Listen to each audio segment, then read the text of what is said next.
Hello, and welcome to another episode of Wellness Wednesday. I am Dr. Latoya Wells, Doctor of Nursing Practice, family nurse practitioner, and owner of Wells Legacy Health and Wellness.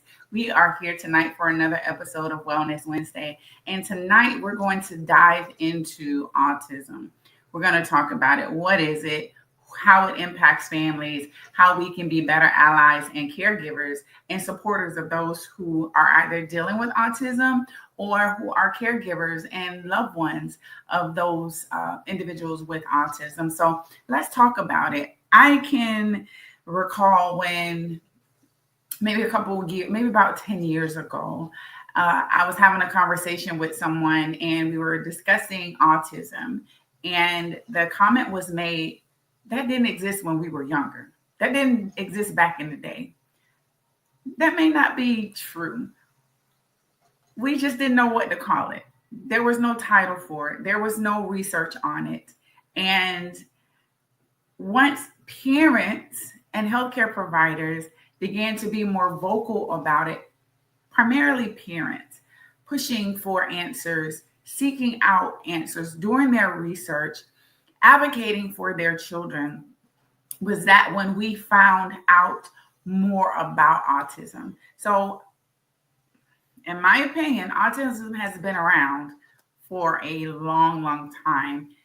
There just wasn't any pressure to figure out what it was. That's my opinion, my 2 cents. You may disagree. We're going to leave it at that. So I want to talk about autism and what is it? Autism or autism spectrum disorder, or ASD, is a developmental disorder that affects communication, behavior, social interaction. And it's called the spectrum because the symptoms can range from mild to severe. And it impacts each individual person differently. And so that's why we say the autism spectrum disorder, or they're on the spectrum. We have to be mindful of the verbiage and the language that we use when we are referring to someone who has autism or any other medical condition.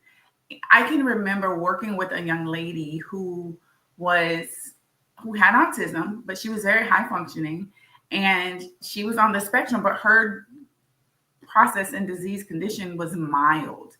And then we encounter someone who does not speak, who is very delayed developmentally, and they're on the autism spectrum. So you can see the wide range of impact for individuals who are impacted by this condition.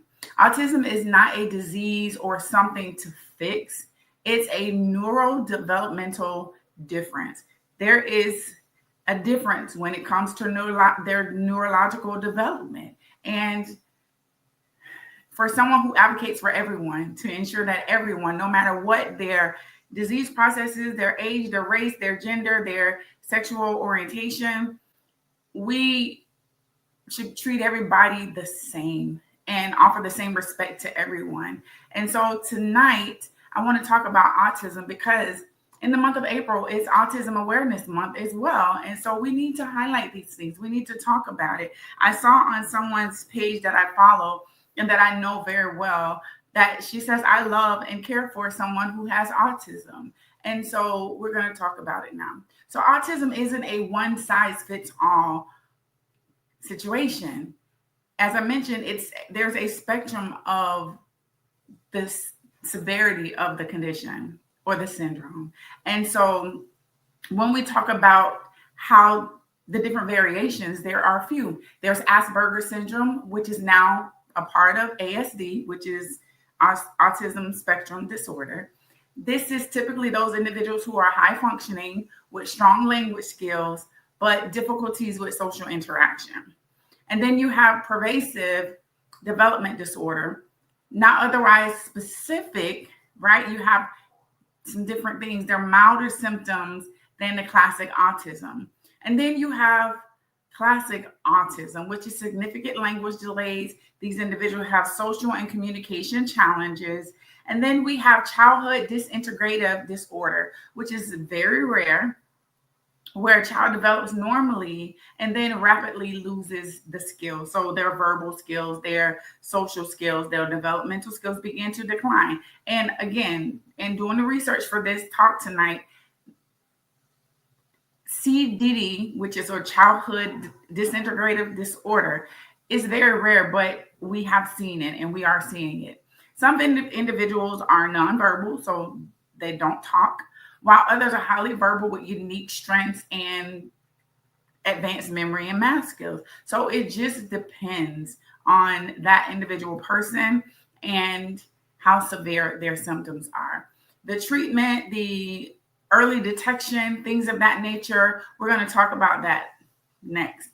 One of the biggest things that I can say, being in the medical field and in the medical environment, is the impact of vaccinations and autism, or the link between vaccinations and autism. There was a lot of information, a lot of uproar about it.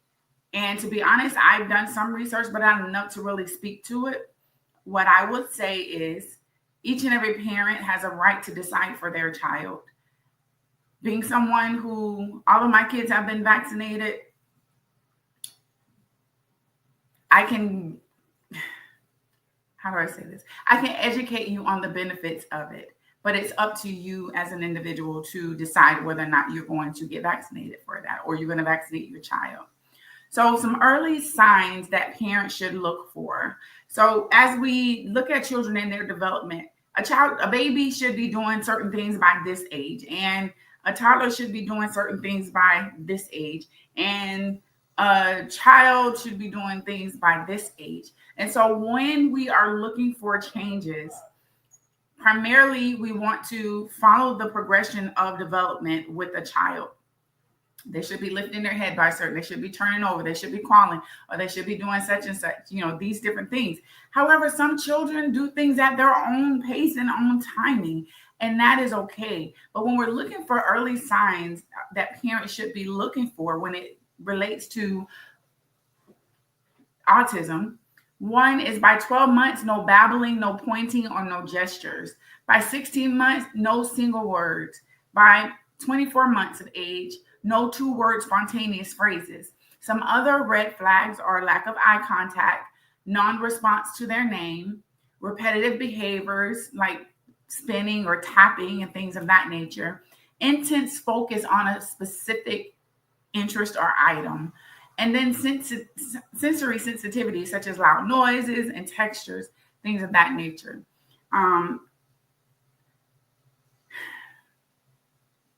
As a parent, it can be challenging when you are looking at your child and you're not seeing the development that we would expect. And so making sure that you have a healthcare community behind you that is going to support you and that's going to get behind you and help you is so important. So when we talk about autism, and I love statistics and I love numbers when it comes to healthcare and things of that nature. According to the Centers for Disease Control, CDC, as we know, 1 in 36 children in the U.S. is diagnosed with autism. Boys are 4 times more likely to be diagnosed than girls. Autism affects all ethnic and socioeconomic backgrounds, but minority communities often face barriers to diagnosis and treatment. This month is also Minority Health Awareness Month. And so we will be talking about the different health disparities amongst that group, as well as others. As we talked previously, when we look at the minority community, there are many different barriers that are in the way of this community. And I was part of that community growing up, where there was many barriers. And today, if I'm honest, there are still many barriers in the healthcare system that I face as a minority. And so the good thing about me is that I have the knowledge. I'm armed with some information. And so for those who don't have the knowledge, don't know what to do, don't know what questions to ask, find you an advocate. Get someone who is going to get on your side, who's going to help you, who's going to help you navigate the healthcare system, who will help you know to ask what questions, give you what questions to ask, to even go with you on an appointment, to listen into the different conversations, to review lab work or diagnostic tests, things of that nature. And I'm just going to throw in a shameless plug. We do that at Wells Legacy Health and Wellness. But back to the topic at hand. Early intervention is crucial and can significantly improve outcomes. So if we're noticing that a child is not developing the way that they should, and many times from what I can remember and what I can recall, my children, when we would go to their pediatrician's appointments at so many months and weeks of age, there would be an evaluation of their development of where they were. Immediately when a baby's born, we are assessing their development. Do they have a good latch? Are they able to suck? Or do they have, this reflex that they should have? Are they turning their head to sound? Things of that nature. But there's other treatment and screenings that can be done to assess a child for autism. But the first indication would be during those early appointments and the parent's observation of that child. So early intervention is so important. And there are some treatments. There are behavioral therapies, there's speech therapy, there's occupational therapy, and then there's social skills training that can be done. Plus, there's many other therapies that are available. These are just a few. And then there's some medications that can be added, supplements, things of that nature that could help with symptoms such as anxiety or hyperactivity. And as parents, it's important to know what we're looking for. It's important to understand what's going on. It's so important to ensure that you have the support, the resources, and access that you need for your child. And as parents, to be mindful that each child develops differently and at their own state and at their own process, or I've lost the words right there, but it's important to know that your child is going to develop in their time. They're going to do things on their timetable, but we should be seeing a progression of development. The treatment plans and the care plans for children and adults with autism are going to vary, and it's going to be based on that individual person, that individual child. Resources that are available for parents and caregivers, there's so many different resources that are available. The CDC's Learn the Signs, Act Early is an amazing resource that will give parents some things to look for. And maybe you are a parent and you're like, something's just not right. Something's not adding up. They're not developing the way that they should. There's no progression. I'm not 100% sure what's going on. Look at the resources. Search out the resources. But the first place is going to be your healthcare provider, your pediatrician. They can help you with this process. They can point you in the right direction. There's many different social groups and different resources that are available. Autism Speaks is a toolkit and a local service that provides directories for different areas in different states. The Autism Society is another place where there is a large focus on advocacy and support and education. And then there's local support groups and therapy centers that can help parents and caregivers of individuals with autism. It's so important to get connected to other individuals who are going through what you're going through and living the life that you're living to be able to get that support that you need. And again, your pediatrician and primary care provider is a first point of contact because they're the individuals that will be seeing that child from a very early age. And they can follow the progress or refer out. There's been a lot of focus on holistic care and functional medicine when it comes to non-traditional treatments, when it comes to treatment of autism. And there's nothing wrong with that. I encourage families and parents to search out all of the resources. Whereas one person may choose a traditional route for treatment and resources, there's a wide range of resources that are available as well. And it's okay to mix and match a few of those things until you get the results that you need and the support that you need for your child. When we talk about inclusivity and advocacy, we want to make sure that the identity first and the person first language is key. They're not an individual with autism. They're not autistic. That's that autistic child. There's something wrong with that child. No, that's Laura. That's Sonia. That's Tamika. That's Erica. And she just so happens to have autism. Okay. We want to make sure that we're encouraging schools, workplaces, communities, our children to provide sensory-friendly places and spaces. As we know, individuals with autism, many of them have issues with loud sounds and crowds and things of that nature. And so it will be important to provide a safe space for them, support communication devices, and foster neurodiverse work environments. We have many adults living with autism and working in our work field, in our workforces with autism. And so it's important to make sure that these individuals who just so happen to have autism feel accepted and that they feel appreciated just as anybody else. I'm tall, I have dark skin and curly hair. Someone else may see me for my differences and feel like I stand out. Well, of course I stand out because I'm tall, but I don't want to be treated different because of my height. And individuals with autism don't want to be treated any differently because they have autism. When it comes to providing care for someone who has autism, it's important to, one, be patient. As we talked about, these individuals are very unique and very special. They do things on their own when they want to and in their own timing. So their processing and communication may take some time, especially if you have an individual who is nonverbal.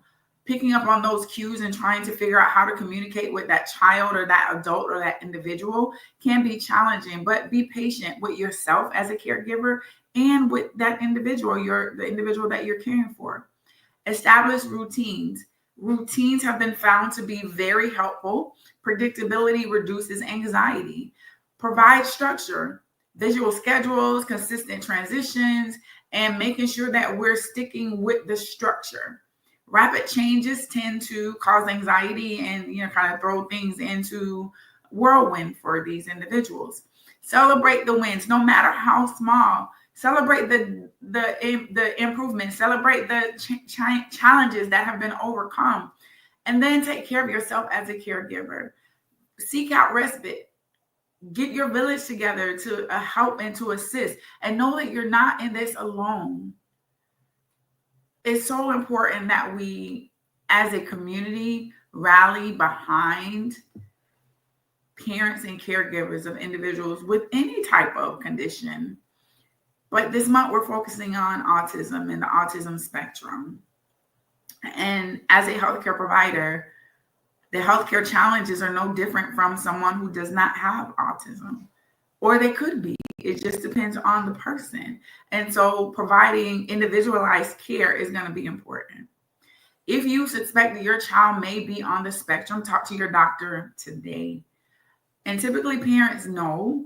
I've seen where there are some parents who are just in denial about what's going on with their child. And it's so important that we come to a place to where we can accept what's going on and get the assistance and the support and the care that your child needs. Educate yourself and others, share the facts, bust the myths, promote inclusion. And as a parent with someone who has autism, being able to educate those around you is so important about your child and how they interact and doing things to protect your child. Individuals are more verbal now about autism and their children who have autism, and I believe that is why there's been such a increase in the awareness of it, because individuals are more vocal about it. They're changing their diet, they're changing the lifestyle, they're doing things that are helpful and healthy for their children. They're pulling away from things that don't serve them and that cause anxiety for them and their children. And I solely support that.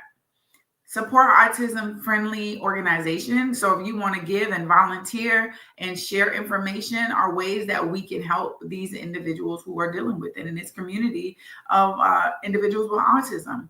And then be an advocate. We want to make sure that we are, as I mentioned earlier, that we are providing a safe space and that we are providing a place of inclusion in the workplace, at church, at school, wherever we are, no matter what this individual is dealing with, no matter the degree of their autism or where they are on the spectrum. We want to make sure that we are providing them with the love and support that they need and deserve.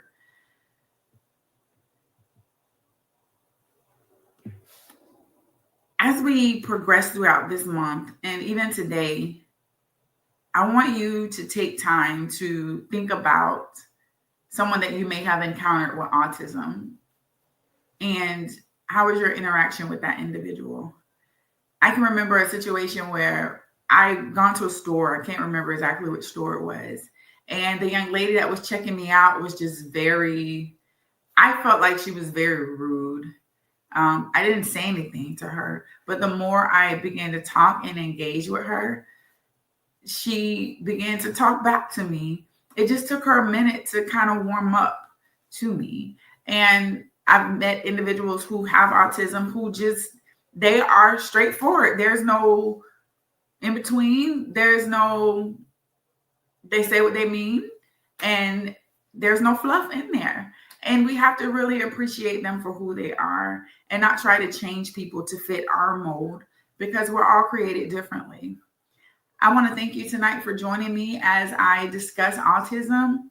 And if you are someone who is a caregiver of someone with autism, you have a family member or a child or someone you know that has autism, share a story about them. Let's get behind them to encourage and to celebrate them for their uniqueness.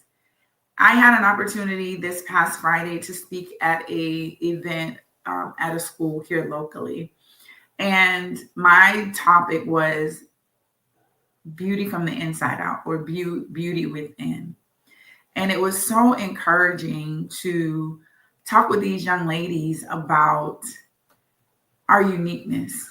And it's not what we see on the outside, but it's inside what determines the inner beauty, our character, our behaviors, our mannerisms, our attitudes, things of that nature is what we should be striving to have, that inner beauty.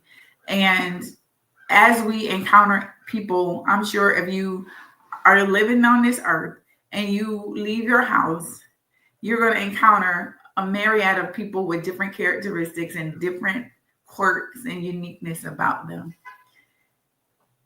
The golden rule is treat people the way they want to be treated. And if you can't do that, then treat them the way that you would like to be treated. It doesn't take much to be kind and to be nice to someone. It doesn't take much to say hi and to smile at someone or to offer a kind gesture. What have you done today to brighten someone else's life? What have you done today to bring joy into someone else's life? Did you take time to share a kind word or to lift someone up today? If not, you still have time. It's 6:30. You still have time.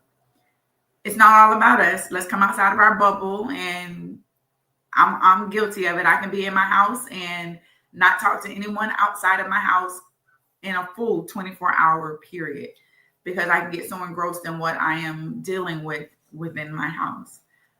But I encourage you today. I appreciate you, each and every one of you, for your uniqueness, for your difference, and for the attributes that you have and that the things you bring to this earth and to this world.